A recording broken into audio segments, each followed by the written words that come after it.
Bom, senhor presidente, senhores parlamentares, em especial o nosso depoente,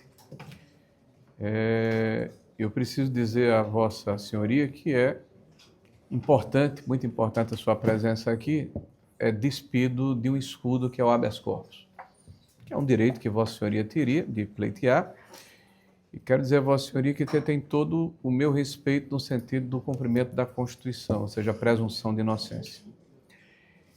Dito isso, eu vou fazer uma pergunta a vossa senhoria, depois eu quero discorrer um pouco sobre o tema, porque me parece, senhor Alexandre, sinceramente, que, dado a importância dos fatos que nós nos debruçamos, o seu papel não foi dos mais relevantes. Vossa Excelência, na minha opinião, pelo que eu tenho ouvido até agora, o senhor é uma peça pequena dessa engrenagem.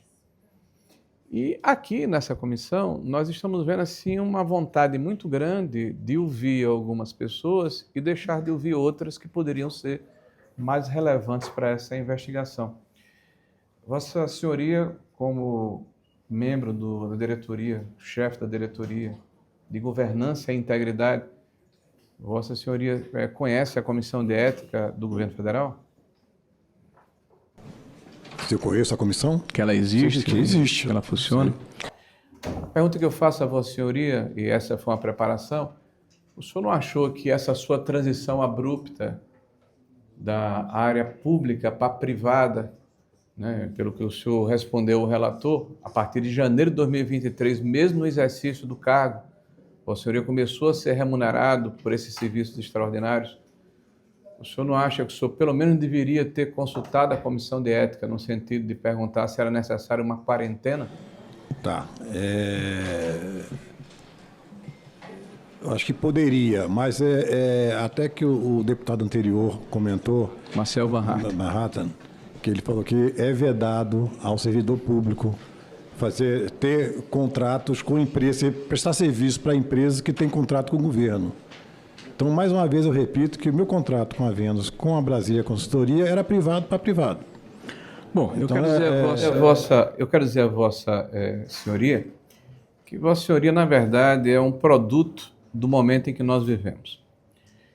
Eu tenho escutado aqui nessa comissão, assim, repetidamente, um discurso de que este governo atual é um governo probo, honesto, formado por vestais, por pessoas que não conhecem a corrupção, que não roubam nem deixam roubar, e que, quando se depararam com o problema, incontinentemente agiram para evitar que a situação perdurasse e se aprofundasse. Isso é a mais deslavada mentira.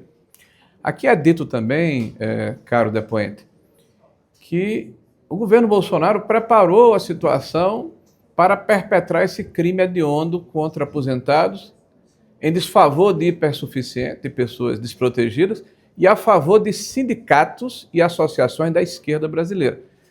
Isso é tão inverossímil, tão maluco, que só pode ser engendrado por um cérebro que está impregnado das informações dadas pelo marqueteiro-chefe, o cidadão aí, o mágico, o Sidônio, né, que deve estar orientando aqui a maneira como tem que se comportar a esquerda aqui nessa comissão. Mas o mais interessante é que ele não se cansa. Eles aqui fazem uma fila numa reunião de derviches, balançando a cabeça no mesmo ritmo e dizendo a mesma coisa.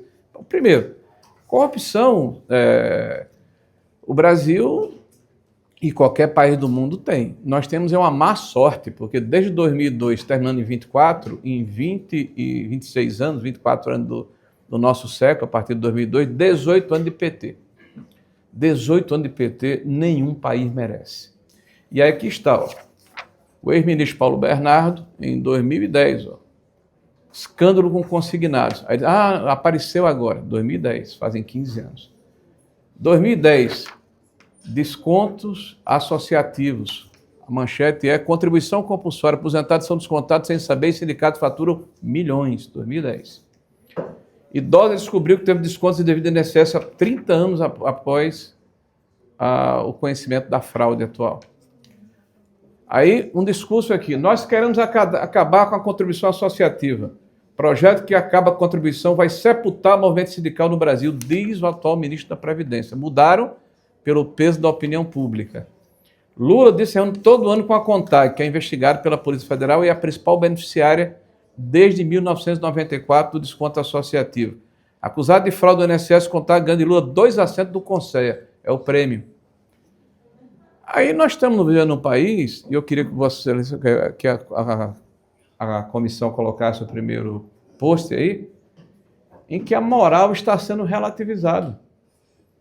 2004, escândalo dos bingos, Valdomiro Diniz, Zé Disseu. 2005, Mensalão. 2006, Aloprado. 2006, Palocci, Caseiro Francinildo. 2010, Operação Porto Seguro. Valec, Denito, subfaturamento de propina. Erenice Guerra, do BNDES.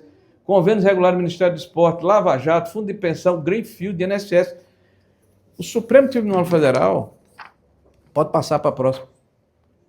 O Supremo Tribunal Federal, no início do governo Lula, atendendo um pedido do Partido Comunista do Brasil, suspendeu a lei das estatais durante quase um ano.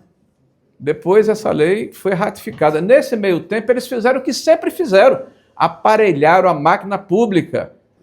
Estão utilizando o Estado novamente, repetindo o mesmo método em favor da perpetuação do poder. Não tem projeto de país, tem projeto de poder. O STF validou depois as restrições, um ano depois. Mas o que é que aconteceu? Não retroagiu no tempo, está tudo aparelhado, Banco Público, Fundo de Pensão, Autarquia, Petrobras, BNDES, tudo aparelhado. E qual o resultado? Está aí, ó. Déficit nas estatais, prejuízo nas estatais, má gestão, desvio de recursos públicos, malversação de recursos públicos. Veja o que está acontecendo nos Correios.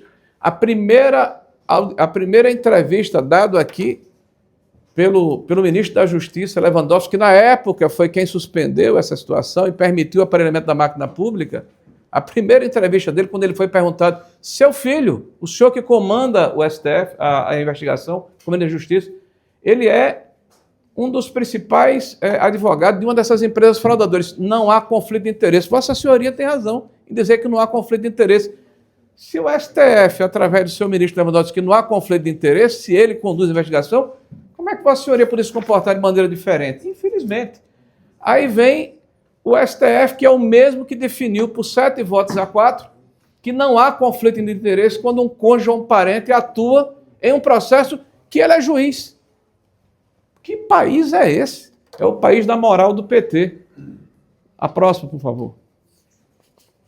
Então, nós estamos aqui num processo em que tudo isso tem causa e consequência, porque na hora que se comporta dessa forma com a administração pública, na hora que se banaliza essa situação, na hora em que se acha que está naturalizado, que é normal, que ninguém deve achar ruim, o fato, por exemplo, de que nós estamos aqui imersos, sobrecarregados por um processo de insegurança que graçou no país, aí nós temos um presidente da República que diz o seguinte, olha, roubar um celular não pode ser motivo para prender ninguém, porque quem roubou certamente é uma vítima da sociedade e utilizou essa ação para tomar uma cervejinha. Não faltou milhares de formadores de opinião para dizer, olha, foi um escorregão, uma pisada no tomate. O Lewandowski está comemorando que 50% daquelas audiências de custódia solta-se o criminoso. Quem está sendo protegido, infelizmente, não é a sociedade. Né? Aí o presidente da República vai agora na Malásia e diz a seguinte frase que do que a boca fala, o coração está repleto. Traficante é vítima de usuário. Aí se faz uma grande articulação com os formadores de opinião para dizer, não foi bem assim, foi um escorregão, foi a dialética. Essa é a moral do partido. É a maneira como a esquerda enfrenta esse processo. 18 anos de PT, esse país é muito forte para aguentar isso, gente. Se aparelhou a máquina pública para se roubar, para se dilapidar patrimônio público, para se malversaçar recursos da população brasileira. Eu sinceramente, eu fico preocupado, porque esse tipo de situação aqui é uma situação que é uma forma recorrente de comportamento que é relativizada, ou é relativizado, por setores importantes da opinião pública. Então eu espero, de verdade, sinceramente, que as coincidências que foram colocadas elas possam ser esclarecidas. Como eu disse no início, e vou concluir, senhor presidente, a presunção de inocência é um princípio constitucional. Eu acredito na lei, eu acredito na justiça. Agora, existe uma série de fatos, senhor Alexandre, que mostram que há uma situação que ele coloca, no mínimo, numa repetição de um padrão, exatamente o que a Taísa faz. Ou seja, no processo de transição entre dois governos, duas empresas são montadas e recebem recursos fruto de desvio de finalidade dos descontos associativos. Então, esperamos que a justiça seja feita e que a disputa política se mantenha na disputa política, porque não dá para a gente ficar escutando aqui a mesma conversa todas as reuniões.